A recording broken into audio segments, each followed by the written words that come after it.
नमस्कार। ज्योतिष शास्त्र में श्रद्धा और विश्वास रखने वाले सभी जातकों का पारलौकिक जगत चैनल में बहुत बहुत स्वागत है। वर्ष 2022 अपनी समाप्ति की ओर है और वर्ष 2023 आपके जीवन में नई खुशियां, नई रोशनी, नया सवेरा लेकर आने वाला है।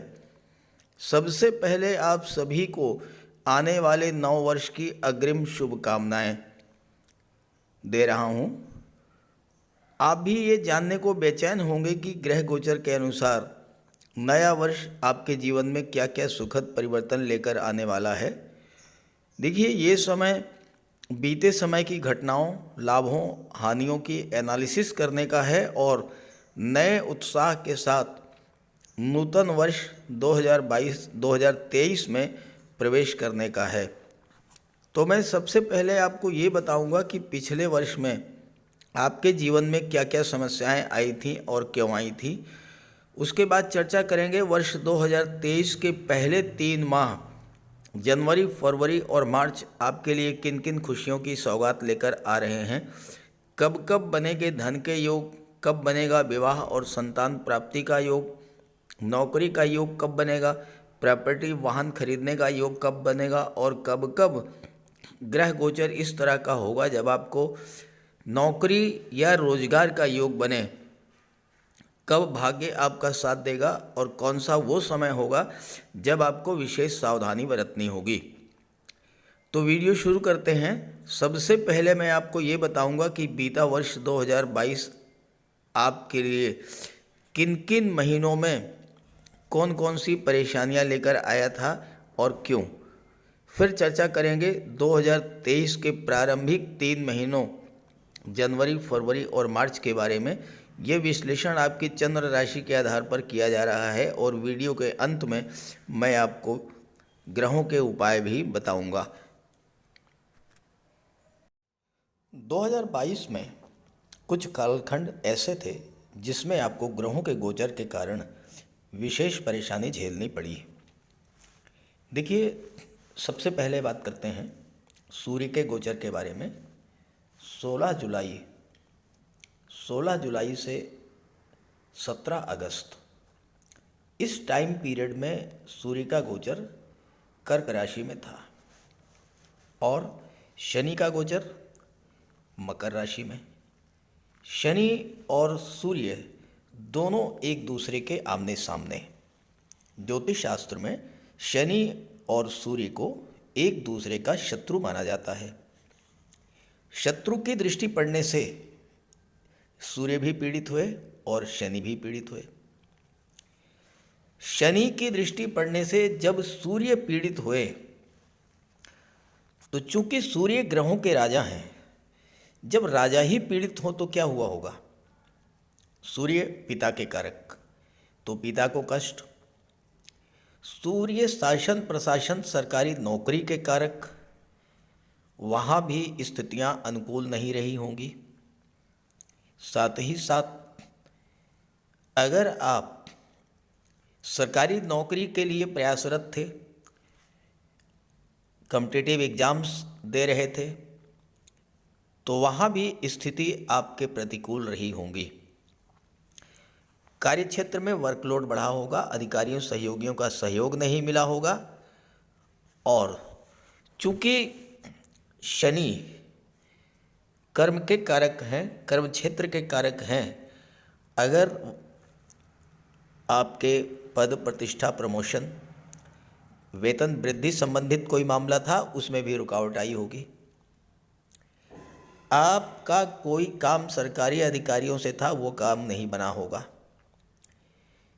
शिक्षा प्रतियोगिता के क्षेत्र में बाधाएं आई होंगी और साथ ही साथ आप नेत्र कष्ट, हड्डियों के रोगों से, हार्ट प्रॉब्लम्स, पाचन तंत्र संबंधी रोग, सूर्य जब पीड़ित होते हैं तो हमेशा हार्ट प्रॉब्लम्स को जन्म देते हैं और पाचन तंत्र संबंधी रोगों को जन्म देते हैं। साथ ही आपके आत्मविश्वास में कमी आई होगी।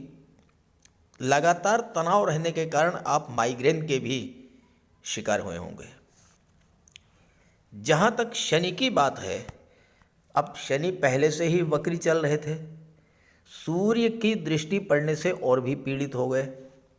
शनि कर्म के कारक हैं, लाभ के कारक हैं, दशम और एकादश भाव के कारक होते हैं शनि। तो शनि के पीड़ित होने का सीधा असर आपके कामकाज पर पड़ा। कार्यों की गति धीमी हुई, कार्यों में रुकावट आई, आपके मन में उत्साह की कमी आई, और सबसे बड़ी बात कि आप फाइनेंशियल क्राइसिस की स्थिति से गुजरे होंगे।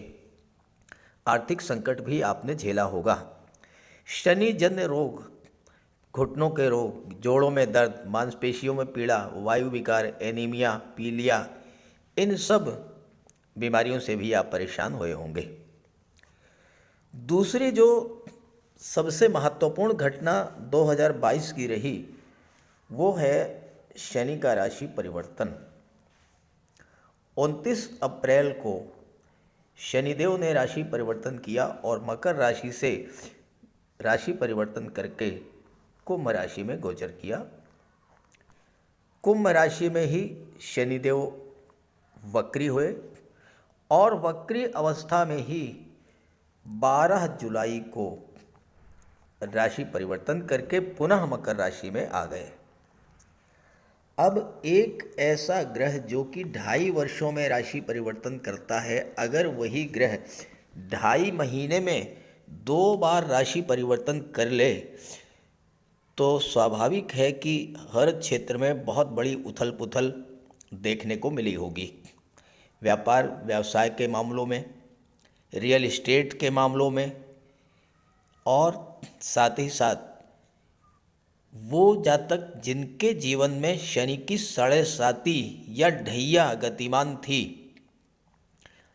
जैसे धनु राशि, मकर राशि, कुंभ राशि और मीन राशि, वो इससे विशेष प्रभावित हुए होंगे। और व्यापार व्यवसाय में मंदी आई होगी, कार्य क्षेत्र में कार्यों की गति धीमी हुई होगी, कार्य क्षेत्र में उतार चढ़ाव देखने को तो मिला ही होगा, धन का संकट भी आपके लिए रहा होगा। तीसरा जो कालखंड जिसमें आपको सर्वाधिक कष्ट मिला होगा, वो है 27 जून से लेकर के और 10 अगस्त। मंगल का गोचर था मेष राशि में, और मेष राशि में ही राहु का भी गोचर था। मंगल और राहु का अंगारक योग बना। अंगारक योग क्या होता है? अंगारक वो योग होता है जो सब कुछ जला करके राख कर देने वाला योग होता है। इस योग के बनने से अचानक से आपके मन में बहुत अधिक क्रोध आया होगा। चूँकि राहु साथ हैं, राहु भ्रम पैदा करते हैं, राहु अविश्वास पैदा करते हैं, राहु अनजाना सा भय पैदा करते हैं, तो और राहु किसी भी चीज़ को बहुत अधिक बढ़ा देते हैं, एक्सट्रीम को शो करते हैं। तो आपका क्रोध जो है इतना अधिक बढ़ गया होगा कि वो आउट ऑफ कंट्रोल हो गया होगा। क्रोध और उग्रता के कारण कोई ऐसी घटना घट गई होगी जिसके कारण आपका काम तो बिगड़ ही गया होगा, कोर्ट कचहरी की नौबत भी आई होगी। अत्यधिक मानसिक तनाव और आर्थिक संकट की स्थिति से गुजरे होंगे। खर्च बेतहाशा बढ़ गया होगा। अस्पताल के चक्कर लगाते लगाते आप परेशान हो गए होंगे। बने बनाए आपके प्लान बिगड़ गए होंगे। मित्रों से, सहयोगियों से, जीवन साथी से, बिजनेस पार्टनर से, पड़ोसियों से बिला वजह के तनाव की स्थितियां पैदा हुई होंगी, जिसके लिए बाद में आपको पछताना भी पड़ा होगा। और माता पिता के स्वास्थ्य में भी कमी देखने को मिली होगी। हो सकता है कि इस गोचर काल में आपको कर्ज भी लेना पड़ा हो। और इसके अलावा 2022 में 2 सूर्य ग्रहण घटित हुए। 30 अप्रैल और 25 अक्टूबर को सूर्य ग्रहण हुआ, और साथ ही साथ 16 मई को और 8 नवंबर को 2 बार चंद्र ग्रहण हुआ। जब सूर्य पीड़ित, चंद्रमा पीड़ित, तो स्वाभाविक है कि आपको पीड़ा मिली होगी। अगर ऐसा आपके साथ हुआ हो तो ज़रूर कमेंट कीजिएगा, लेकिन ऐसा सबके साथ नहीं हुआ होगा। लेकिन वो जातक जिनके जीवन में शनि की, मंगल की, राहु की या फिर सूर्य के महादशा या अंतर्दशा गतिमान रही होगी, उनके जीवन में इनमें से कुछ न कुछ घटनाएं अवश्य घटित हुई होंगी। और अगर ऐसा हुआ हो तो ज़रूर कमेंट कीजिएगा। आइए बात करते हैं 2023 के बारे में। तो ये है मेष राशि के जातकों की कुंडली। पहले समझते हैं ग्रह स्थितियों को। आपके लग्न के स्वामी मंगल हैं और मंगल जनवरी, फरवरी और मार्च तीनों ही महीनों में बहुत ही अच्छी स्थिति में धन के भाव में गोचर करेंगे 13 मार्च तक, और लगातार आपके लिए धन प्राप्ति का मार्ग बनाते रहेंगे। मंगल लग्न भाव के स्वामी हैं, आपके व्यक्तित्व में बहुत बड़ा सकारात्मक परिवर्तन लाएंगे। आप अपनी नेतृत्व क्षमता, अपनी एनर्जी, अपने साहस, बल और पराक्रम के द्वारा धन अर्जित करेंगे। मंगल अष्टम के स्वामी हैं। अष्टम के स्वामी होकर के धन के भाव में गोचर करना और अष्टम पर दृष्टि डालना, सीधी सी बात यह है कि मंगल आपको गुप्त धन की प्राप्ति करा देंगे। वो धन जो आपको अचानक से बिना किसी परिश्रम के प्राप्त हो जाए। इसके बाद मंगल के मित्र हैं सूर्य और गुरु, और सूर्य और गुरु का भी गोचर बहुत ही अच्छा है। देवगुरु कुंडली के 12वें भाव में विपरीत राजयोग बना रहे हैं। जहाँ तक सूर्य की बात है, सूर्य भाग्य भाव में गोचर कर रहे हैं। सूर्य 14 जनवरी को राशि परिवर्तन करके दशम भाव में आ जाएंगे, जहाँ पर सूर्य दिग्बली होते हैं। 13 फरवरी को सूर्य का गोचर लाभ के भाव में होगा और यहाँ पर सूर्य अति विशिष्ट कारक होते हैं, और 15 मार्च को सूर्य 12वें भाव में गोचर कर जाएंगे। तो सूर्य का गोचर तीनों ही माह में आपके लिए अत्यंत श्रेष्ठ है। विशेष करके 15 मार्च तक देखिए, 15 मार्च तक सूर्य और 13 मार्च तक मंगल, दोनों ही ग्रह जो एक दूसरे के मित्र हैं, सूर्य राजा, मंगल सेनापति, दोनों ही धन का भंडार भरने का योग लेकर आ रहे हैं। बुध की बात करें तो बुध भाग्य भाव में गोचर कर रहे हैं। 7 फरवरी को बुध दशम में आ जाएंगे, 27 फरवरी को बुध लाभ के भाव में आ जाएंगे और 16 मार्च को 12वें भाव में गोचर कर जाएंगे। शुक्र 29 दिसंबर को राशि परिवर्तन करके आपकी कुंडली के दशम भाव में आ चुके हैं। 22 जनवरी को शुक्र राशि परिवर्तन करेंगे लाभ के भाव में, और इसके बाद 15 फरवरी को शुक्र राशि परिवर्तन करेंगे और 12वें भाव में गोचर करेंगे, और 12 मार्च को शुक्र आपके लग्न में आ जाएंगे। राहु लग्न भाव में है, केतु सप्तम में है, और शनि कुंडली के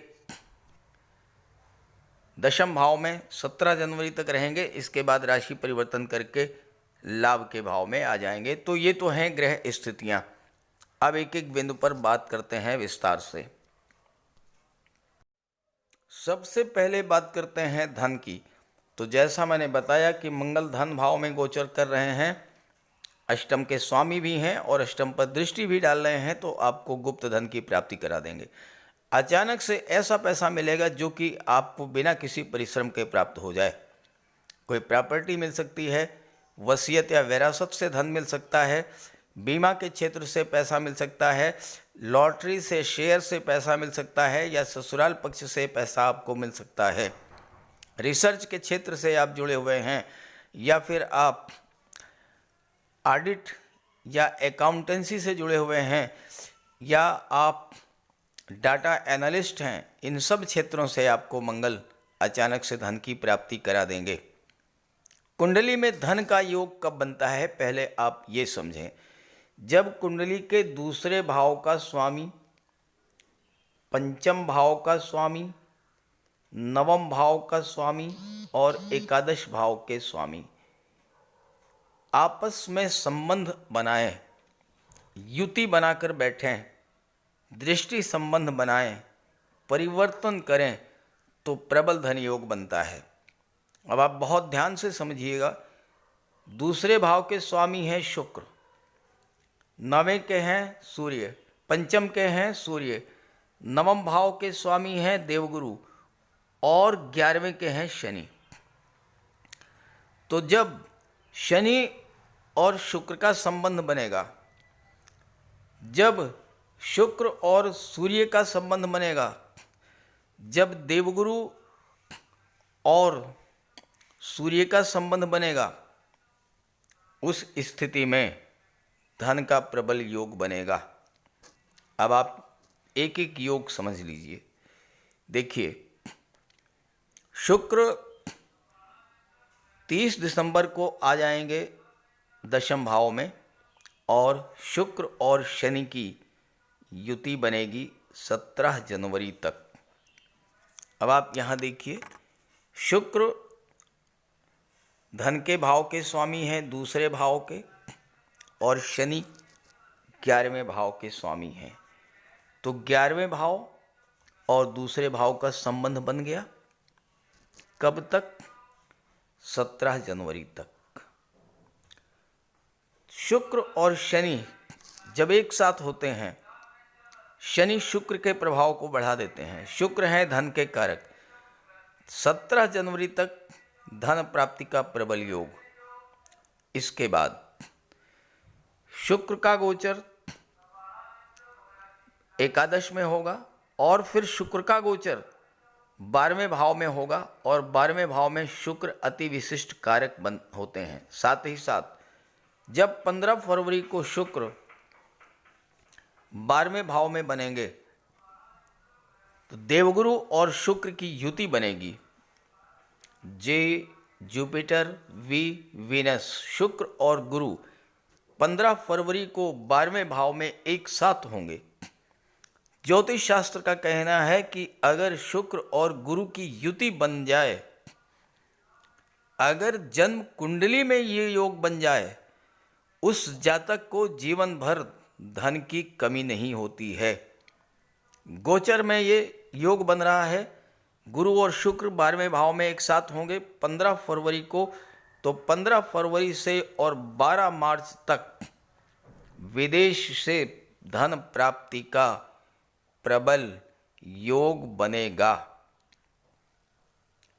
सूर्य पंचम के स्वामी हैं, गुरु नवम के स्वामी हैं। सूर्य 15 मार्च को 12वें भाव में गोचर करेंगे और सूर्य और गुरु की युति बनेगी।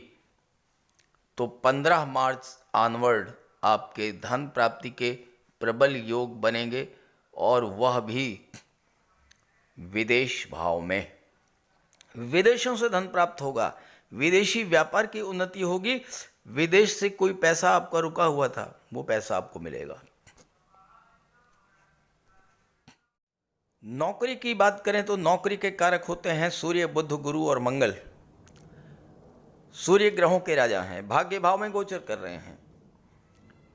पंचम के स्वामी होकर के नवम में गोचर करेंगे 14 जनवरी तक। बुध भी साथ में है। बुध छठे के स्वामी हैं। छठा भाव क्या है? नौकरी का। 14 जनवरी तक प्रतियोगी परीक्षाओं को क्रैक करके नौकरी हासिल करने का अत्यंत शुभ योग बनेगा। सूर्य भाग्य का सपोर्ट दिलाएंगे। सूर्य के साथ बुध बुधादित्य योग बनाएंगे। सूर्य शिक्षा प्रतियोगिता के भाव के स्वामी हैं, बुध नौकरी के भाव के स्वामी हैं। 14 जनवरी तक प्रबल योग बनेगा और ये योग 16 दिसंबर से बन रहा है। 16 दिसंबर से 14 जनवरी तक लगातार ये अत्यंत शुभ योग बनेगा। इसके बाद सूर्य का गोचर दशम में होगा। दशम भाव आपके जॉब, कैरियर और प्रोफेशन का होता है। सूर्य यहाँ पर 1 महीने तक रहेंगे, 14 जनवरी से 13 फरवरी तक, और दशम में सूर्य दिग्बली होते हैं। छठे से नौकरी का विचार किया जाता है। दशम से नौकरी की स्टेबिलिटी, जॉब आपका कैसा रहेगा, क्या क्या समस्याएं आएंगी। सूर्य चूंकि दिग्बली है, ग्रहों के राजा हैं, 1 माह तक 14 जनवरी से 13 फरवरी तक दशम में गोचर करेंगे। आपके जॉब, कैरियर, प्रोफेशन में जबरदस्त उन्नति देखने को मिलेगी। पद, प्रतिष्ठा, प्रमोशन का आपको लाभ मिलेगा। वेतन वृद्धि मिल सकती है। किसी अच्छी जगह पर आपका ट्रांसफ़र भी हो सकता है। कोई बहुत महत्वपूर्ण जिम्मेदारी का पद भी आपको दिया जा सकता है। मंगल 13 मार्च तक रहेंगे धन के भाव में। मंगल की चौथी दृष्टि पड़ रही है पंचम भाव पर, शिक्षा और प्रतियोगिता के भाव पर। मंगल क्या है? सैन्य क्षेत्र, मेडिकल क्षेत्र, टेक्नोलॉजी, इन सब के कारक होते हैं। जो जातक सेना में, पुलिस विभाग में भर्ती के लिए प्रयासरत हैं, उनके लिए 13/3 तक का समय अत्यंत श्रेष्ठ है। जनवरी, फरवरी और मार्च तीनों ही महीने में अगर वो प्रयास करते हैं, आर्मी में, एयरफोर्स में, नेवी में, पुलिस विभाग में, मेडिकल या सर्जरी के क्षेत्र में, टेक्निकल फील्ड में, इंजीनियरिंग के क्षेत्र में, सफलता ही सफलता उन्हें मिलेगी। अब आप ये कहेंगे कि मंगल सबको नौकरी दिला देंगे, नौकरी तो इतनी है नहीं। तो देखिए, पहली बात, आपको एफर्ट्स करना होगा, प्रयास करना होगा, भरपूर प्रयास करना होगा। दूसरी बात, आपकी जन्म कुंडली में मंगल की स्थिति कैसी है, मजबूत स्थिति में है या कमजोर स्थिति में है। और तीसरी बात, क्या आपके जीवन में मंगल की महादशा, अंतर्दशा या प्रत्यंतर दशा गतिमान है। अगर ये तीनों स्थितियां हैं, मंगल बली हैं, जीवन में आपके मंगल की महादशा या अंतर्दशा या प्रत्यंतर दशा गतिमान है, आपको सैन्य क्षेत्र में, पुलिस विभाग में नौकरी पाने से कोई नहीं रोक सकता। प्रबल योग बनेगा नौकरी का। जहाँ तक देवगुरु की बात और बुध की बात है, 16 मार्च को बुध विदेश भाव में गोचर करेंगे। 16 मार्च से ऑनवर्ड जो भी समय रहेगा, 31 मार्च तक विदेश में नौकरी का प्रबल योग। विदेश का मतलब विदेशी कंपनी, किसी मल्टीनेशनल कंपनी, प्राइवेट सेक्टर में, कंप्यूटर, कम्युनिकेशन, मैनेजमेंट के क्षेत्र में, विदेश में आपको नौकरी मिल सकती है। अब देखिए, विदेश का मतलब अमेरिका, ब्रिटेन, कनाडा नहीं है। विदेश का मतलब अपनी मातृभूमि से दूर हट करके किसी अन्य दूसरे शहर में, किसी दूसरे राज्य में, वो विदेश कहा जाता है। तो विदेश में आपको किसी मल्टीनेशनल कंपनी में नौकरी मिलने का योग बनेगा 13 मार्च के बाद। विवाह के कारक हैं देवगुरु और शुक्र, और उनमें भी सबसे ज्यादा प्रबल कारक हैं शुक्र। और विवाह की दृष्टि से शुक्र का गोचर अत्यंत शुभ होगा, क्योंकि गुरु तो एक ही स्थान पर हैं, 12वें स्थान पर ही रहेंगे, लेकिन शुक्र लगातार राशि परिवर्तन करेंगे। तो आप डेट्स नोट कीजिए, विवाह के लिए अत्यंत शुभ योग बनेंगे। 29 दिसंबर को शुक्र दशम में आ जाएंगे। 29 दिसंबर से 22 जनवरी तक शुक्र दशम भाव में रहेंगे, सुख भाव पर दृष्टि डालेंगे। सप्तम भाव के स्वामी हैं और यहां पर केतु हैं। सप्तम भाव क्या है? विवाह। केतु क्या है? आकस्मिकता। अचानक से आपका विवाह तय हो जाएगा 22 जनवरी तक। इसके बाद दूसरी जो डेट है, दूसरा जो योग बनेगा, शुक्र का गोचर 15 फरवरी को 12वें भाव में होगा गुरु के साथ। अब दोनों ही ग्रह जो कि विवाह के कारक हैं, जब एक साथ होंगे 12वें भाव में, तो विदेश से आपका विवाह होने का प्रबल योग बनेगा। किसी विदेशी धरती से यानी दूसरे राज्य से आपका वैवाहिक संबंध तय हो सकता है। और इसके बाद 12 मार्च से और 31 मार्च तक तो प्रबलतम योग बनेगा, क्योंकि शुक्र आपके लग्न में आ जाएंगे। लग्न भाव में राहु गोचर कर रहे हैं। आपके अंदर प्रबल इच्छा, प्रबल तीव्र इच्छा होगी विवाह की, वैवाहिक संबंध तय करने की। और शुक्र लग्न में बैठ करके जब सप्तम को देखेंगे और सप्तम के स्वामी भी हैं, तो विवाह का प्रबल योग बनेगा 12 मार्च के। तो 3 योग बन रहे हैं, 22 जनवरी के बाद, 15 फरवरी के बाद और 12 मार्च के बाद। लगभग 15 से 20 दिनों के ये योग बनेंगे। व्यापार की बात करें तो व्यापार के कारक हैं बुध, शुक्र और शनि। देखिए, शनि 17 जनवरी तक दशम में रहेंगे। शनि से संबंधित व्यापार, real estate, property dealing, construction का कार्य, सीमेंट, सरिया, लोहा, बिल्डिंग मटेरियल या फिर petrol, diesel, gas, mines, mineral, इन सब का व्यापार व्यवसाय करेंगे आप या कर रहे हैं, तो शनि के प्रभाव से सफलता मिलेगी। शुक्र यहाँ पर 22 जनवरी तक रहेंगे। शुक्र शनि की 17 जनवरी तक युति बनेगी। और शुक्र शनि की जब युति बनती है तो अत्यंत उच्च कोटि की सफलता मिलती है। कला के क्षेत्र में आपको सफलता मिलेगी। विदेशी धरती पर आप अपनी कला का प्रदर्शन करने के लिए जा सकते हैं। जहाँ तक बुध की बात है, बुध 7 फरवरी को आ जाएंगे दशम भाव में और व्यापार को बुलंदियों तक ले जाएंगे। और सबसे बड़ी बात कि केतु की दृष्टि पंचम भाव पर पड़ रही है, एकादश भाव पर पड़ रही है। और यहाँ पर बुध 16 मार्च तक रहेंगे। अचानक से आपको धन की प्राप्ति करा देंगे व्यापार के क्षेत्र से। और जब 16 मार्च को बुध आ जाएंगे 12वें भाव में, तो विदेशी व्यापार के लिए ये समय आपके लिए अत्यंत उपयुक्त रहेगा। एक्सपोर्ट इंपोर्ट का व्यापार आपके लिए बहुत लाभकर होगा। कोई नया ऑर्डर मिल सकता है, नए एग्रीमेंट्स हो सकते हैं।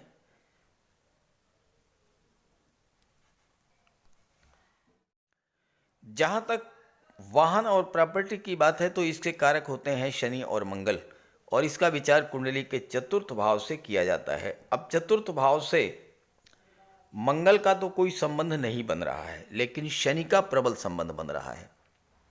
17 जनवरी तक शनि दशम में रहेंगे और अपनी दृष्टि चतुर्थ भाव पर डालेंगे, तो वाहन और प्रॉपर्टी खरीदने का प्रबल योग बनेगा 17 जनवरी तक। इसके बाद शनि लाभ के भाव में आ जाएंगे और जनवरी, फरवरी और मार्च लास्ट तक शनि लाभ के ही भाव में रहेंगे। तो आपको शनि लाभ किस प्रकार से प्रदान करेंगे? प्रॉपर्टी के रूप में या वाहन के रूप में। कोई आप प्रॉपर्टी खरीद सकते हैं, ज़मीन जायदाद या मकान खरीद सकते हैं। 22 जनवरी तक शुक्र की दृष्टि रहेगी चतुर्थ भाव पर, तो आप भौतिक सुख सुविधा के साधन खरीद सकते हैं, अपने घर को डेकोरेट कर सकते हैं, घर का रिनोवेशन कर सकते हैं, घर का विस्तारीकरण कर सकते हैं। 1 मंजिल का मकान आपका उसको 2 मंजिला बना सकते हैं, विस्तार कर सकते हैं। इस तरह का कार्य आप जो हैं 22 जनवरी तक करेंगे तो अत्यंत शुभ रहेगा।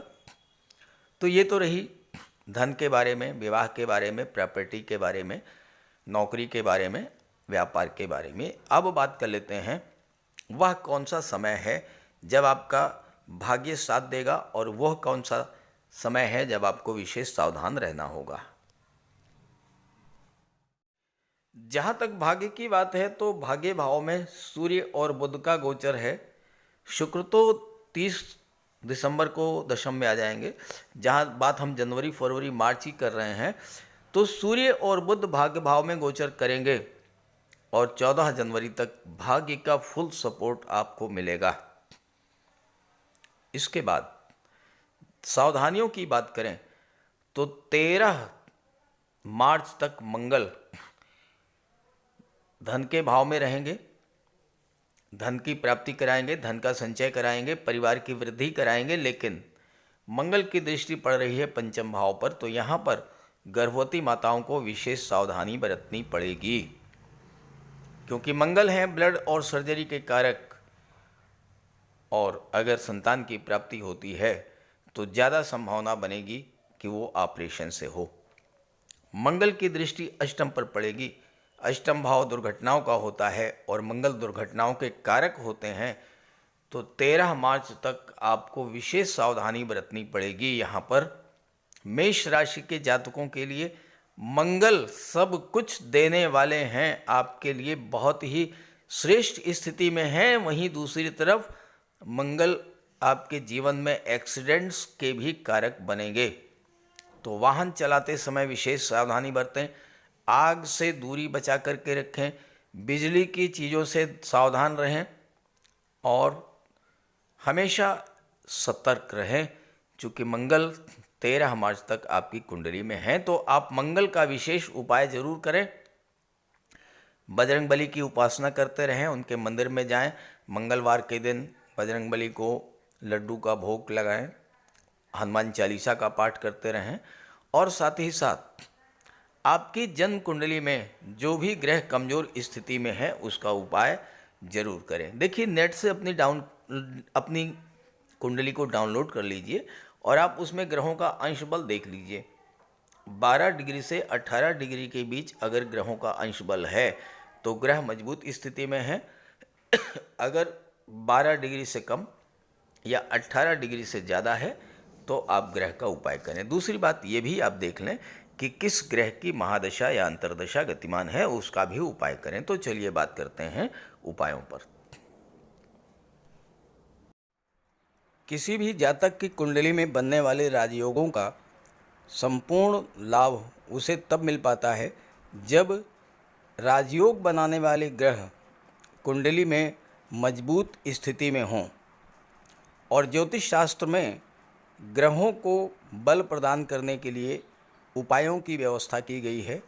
तो अगर आपकी जन्म कुंडली में राजयोग बनाने वाले ग्रह कमज़ोर स्थिति में हैं, अंश बल से कमज़ोर हैं, तो ग्रहों का उपाय ज़रूर कीजिए। इससे ग्रहों को बल प्राप्त होगा और आपको राजयोग का संपूर्ण लाभ प्राप्त हो पाएगा। सबसे पहले मंगल की बात करते हैं। इसके लिए बजरंगबली की उपासना कीजिए, हनुमान जी की आराधना कीजिए, हनुमान चालीसा का पाठ कीजिए, हनुमान जी के मंदिर में जाकर के उनके चरणों में बैठिए और उनके चरणों का सिंदूर अपने मस्तक पर धारण कीजिए। मंगलवार के दिन स्नान के बाद लाल वस्त्र धारण कीजिए, मंगलवार का व्रत रखिए। हनुमान जी को सिंदूर में चमेली का तेल मिला करके अर्पित करें। हनुमान जी को चोला चढ़ाएं और मूंगा धारण कर सकते हैं, लेकिन किसी योग्य ज्योतिषी से परामर्श लेकर। और मंगलवार के दिन लाल वस्त्र, गेहूँ, गुड़ और तांबे का दान करने से भी मंगल को बल प्राप्त होता है। जहाँ तक देवगुरु की बात है, देवगुरु बृहस्पति को प्रसन्न करने के लिए गुरुवार का व्रत रखिए। 5 गुरुवार, 11 या 43 गुरुवार का व्रत रखें। घर में केले का एक वृक्ष लगा लें और उसकी सेवा करें। स्नान करते समय पानी में हल्दी या केसर मिलाकर स्नान करें और हल्दी या केसर का तिलक लगाएं। भूल करके भी गुरु, साधु, संतों का, माता पिता का अपमान ना करें। माता पिता, गुरु और वृद्धों का सम्मान करें, उनकी सेवा करें और उनका आशीर्वाद प्राप्त करें। तोते को चने की दाल खिलाएं, इससे बुध और गुरु दोनों प्रसन्न होते हैं। पुखराज भी धारण कर सकते हैं गुरुवार के दिन, लेकिन योग्य ज्योतिषी का परामर्श लेकर ही कोई रत्न धारण करें। ज़्यादा बेहतर ये है कि हल्दी की एक गांठ पीले वस्त्र में बांधकर अपने बाजू में बांध लीजिए और पीले रंग के वस्त्रों का ज़्यादा प्रयोग कीजिए। चादर, तकिए, गिलाफ ये सब पीले रंग के रखिए, पर्दे। शुक्र को बल प्राप्त हो, इसके लिए माता लक्ष्मी की उपासना कीजिए और 21 या 31 शुक्रवार को व्रत रखें।